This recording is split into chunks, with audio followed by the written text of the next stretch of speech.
Throughout our stay in Guantanamo, we was all physically and psychologically and sexually abused in many forms.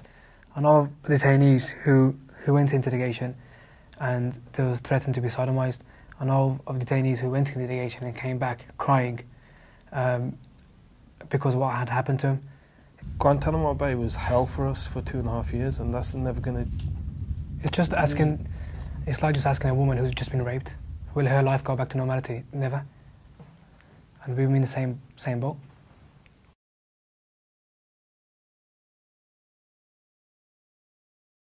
I hate him. I'll hate him till the day he dies. I love the way he keeps his cap on. Which he never takes off.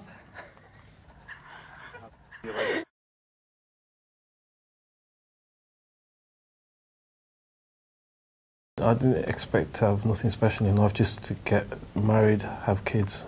Everyone has a dream of getting married, having kids and just having a secure job.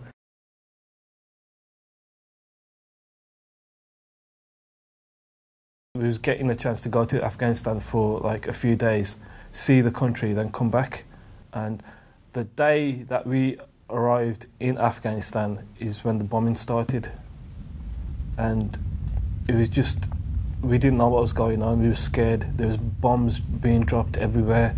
The first reaction by seeing an American soldier is, you think basically I'm saved by the bell, but which wasn't the case. The first thing they took us, they stripped us down naked, and they tied our hands behind our backs. A sack was put over our head. Guards would walk past and kick you and punch you. They want answers which you can't give them because you have no involvement in anything, and that kind of mental torture is 100-fold worse than physical torture, because you don't know what's going on. You're worried about your family, if they're alive, if they're okay, and you have no contact with them. You're sitting in this cell, and the only thing you can do is start hitting your head off the floor. They was sexually abused by women and by men interrogators who would, the women would come onto them and fill them up, sexually. Women, for us, if a woman touched me, it wasn't, it was normal for us, if we were to shake a woman's hand, because we was born in the West, we see women in miniskirt every day. But for a person who is in Saudi Arabia and the only person he sees is his mother or his sister or his wife, they don't really get to see any other women. I think what made us kind of survive Guantanamo was the fact that we was young. And I think the second thing was because I was not there on my own.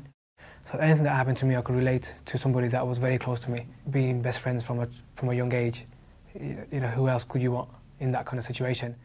I think our religion was one of the biggest key factors of our survival in Guantanamo, because it taught us to be patient. It taught us that it's a trial, life's about a trial. We was never charged of any crime, never given an explanation why we was arrested in the first place. The first night I got home, I can remember waking up and sitting in my bed, still thinking that I was in Guantanamo and still waiting for the guard to actually bring me food to my room. After sitting there for about half an hour, I realised I was in my bedroom. So, what am I doing? Sitting there like an idiot. We basically lost basic, communication skills, how to talk to people. Even, hugging, when my mum and my dad, they shook my hand, my dad gave me a hug, my mum gave me, it felt so odd.